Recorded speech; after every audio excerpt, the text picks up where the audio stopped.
Molweni sitshomi zam, molweni, sanibonani. Ngiyathemba niyaphila bakithi. Hayi ke, indaba kaFadil Adams, hayi sana. Abantu bathi ingathi ingalo yomthetho noko ithandwe ukuqiniswa apha eDurban. Abazi into yoba kutheni.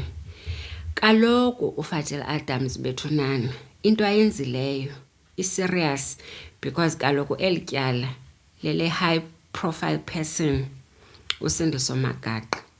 Into awayenzayo kaloku yena kukuvele afuna ukulandwa. Kuthiwa wafuna ukulandwa sana eKing Shaka Airport yiMetropolis with blue lights.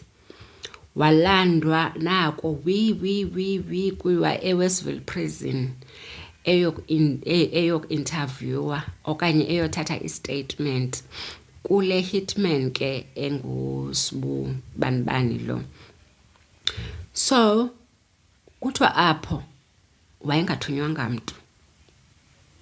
Iparlament ayazi loo nto, amapolisa wayazi loo nto, correctional service yeva nje sekuthiwa kukhona imember of parliament edinga uku-escortwa to the cell yalo hitman uzothatha istatement.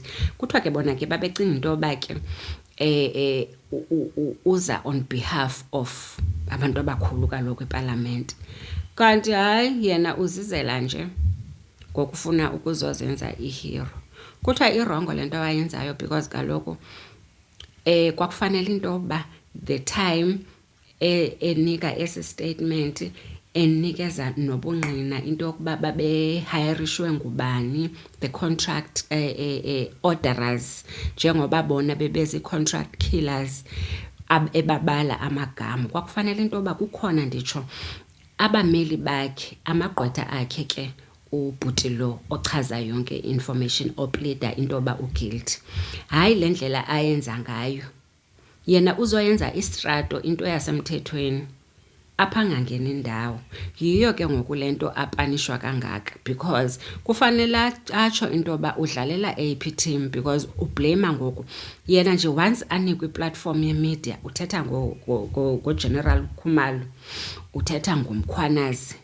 And aba bantu zange batsho into yoba bona abanazono. No, zange batsho. Into awayitshoyo umkhwanazi ukuthi into yokuba xa ngabe une-information ngam yiza phambili uze nobungqina bayo izo-investigatwa. And ke ngoku le nto ayitshoyo uFadil Adams ngoGeneral Khumalo we-Crime Intelligence into yokuba hayi Crime Intelligence was involved kwathini kungathangani. Yes, uGeneral Khumalo if niyakhumbula kahle watsho into yokuba South Africa, you won't believe into yokuba the AK-47 that was used to assassinate uSindiso Magaqa came from Crime Intelligence. We understand the Mercedes-Benz that was used came from Crime Intelligence. The police that escorted as contract killers came from Crime Intelligence. So akakhange athi i-department yakhe ayenzanga nto. And watsho if you can go back to i-testimony yakhe uGeneral Khumalo uyatsho into yokuba a lot of PKTT members that were also involved in criminal activities, some of them are convicted, abanye are awaiting trial. Uyaqonda? So uFadil Adams uzozenza nje ihero. And la Patricia Mashale because kaloku uvelile ngoku if ningacheka uPatricia Mashale uthi nguye umuntu owathumela uFadil Adams wathi makahambe ayothatha i-statement kule hitman ifuna ukuplida guilty. So why ezothumela uFadil Adams?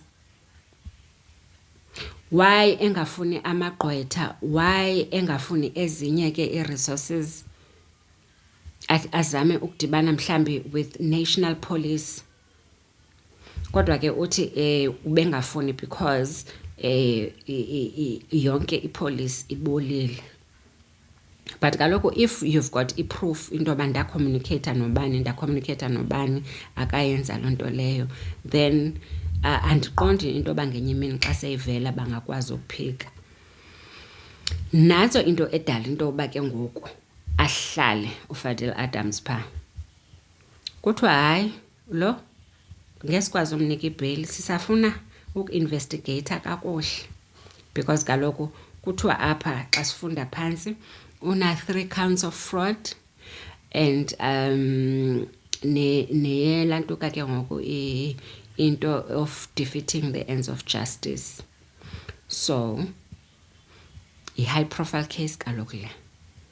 So ke ngoku usazohlala ejele. Uzamile ke shem uHendricks iloya yakhe ukumcelela into yoba makakhululwe, ngoba kaloku unabantwana abazimayina, unonkosikazi, ifamily yakhe idepende kuye financially, and also une-bond ayibhatalayo. So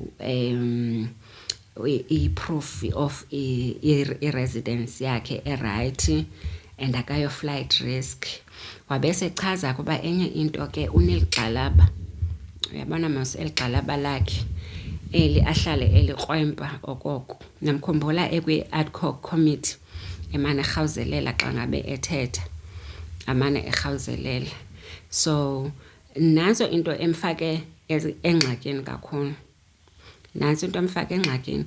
And kaloku awukwazi ukuchallenge amabibi, awukwazi ukuchallenge uMkhwanazi noKhumalo kubabiza ngo-stupid Nhlanhla Mkhwanazi, that one General Khumalo kwathi ungathangani ekubeni ba nawe unezakho smolanyana skeleton. Nyamkhumbula ubaThabile Dlamini ethi ku-ANC everyone has their own smolanyana skeletons.